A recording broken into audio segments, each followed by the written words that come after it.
Administração financeira, né? Então, essa é a playlist que estou construindo aqui nesse canal de forma bem básica, utilizando um livro, inclusive, que está me ajudando e muito a entender um pouco sobre isso. E você também estiver assistindo esse vídeo. Então, Fundamentos de Administração Financeira, eu indico esse livro para você começar a entender sobre administração financeira, aí no lugar onde você trabalha ou quer trabalhar, ou está, de repente, fazendo faculdade de administração, economia, contábeis.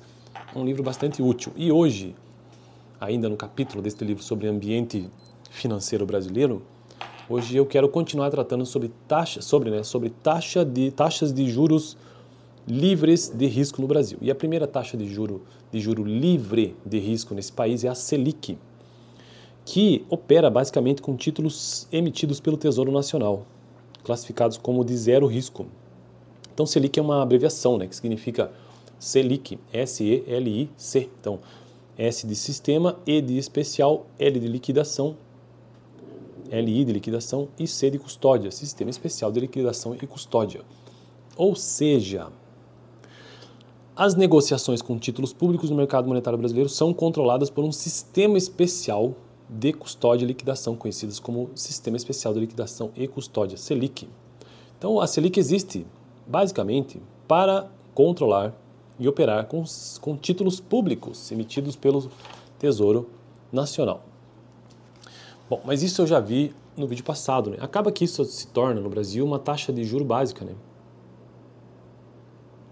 Ou seja, a taxa básica de juros no Brasil é a taxa Selic, sendo divulgada pelo Comitê de Política Monetária, o Copom, né? Pelo Banco Central. Mas isso eu já tratei no vídeo passado. Hoje eu quero tratar sobre uma outra taxa de juro livre de risco. E qual que é? É aquela que eles chamam de CDI, ou então simplesmente conhecida por taxa DI. O texto diz o seguinte: outra taxa de juros admitida como livre de risco no mercado financeiro nacional é a taxa de operações lastreadas em certificado de depósitos interfinanceiros. Então veja o que significa a sigla CDI. Certificados de Depósitos Interfinanceiros, conhecida por taxa DI. Essa taxa é formada pelos empréstimos entre os bancos, operações interfinanceiras. Por isso, né, certificados de depósitos interfinanceiros entre os bancos. Exprimindo as expectativas do mercado com relação ao custo do dinheiro, entre eles, né? No mercado interfinanceiro, uma instituição financeira com sobras de caixa transfere recursos a outra com pouca disponibilidade. Então o banco está precisando, a outra empresta, né?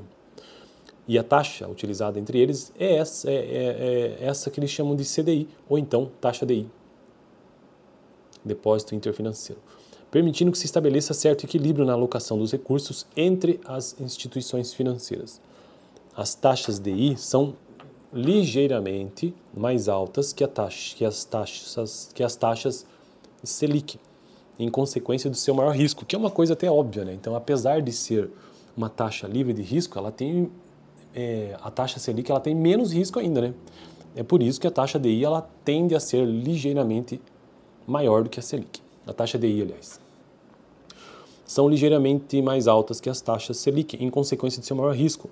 Essa diferença é explicada basicamente pela emissão privada do CDI, em relação aos títulos públicos negociados no sistema Selic. Então veja que os títulos aí, ou os certificados de depósitos interbancários, eles envolvem o quê? Empresas privadas, né? Enquanto que a Selic, ou então aqueles títulos públicos que são negociados na Selic, como eu já disse, são públicos, né? Portanto, eles têm realmente menor risco. Tá, então eu paro por aqui. No próximo vídeo quero tratar sobre o mercado financeiro avaliando a capacidade de um país de honrar seus compromissos internacionais através do preço de negociação de seus títulos de dívida externa, mas isso é um outro tópico, né? Vídeo passado eu tratei sobre Selic, deixarei esse vídeo aqui no final. Lembrando, estou construindo uma playlist sobre administração financeira nesse canal e o livro texto base Fundamentos da Administração Financeira. Aqui está. Beleza? Valeu!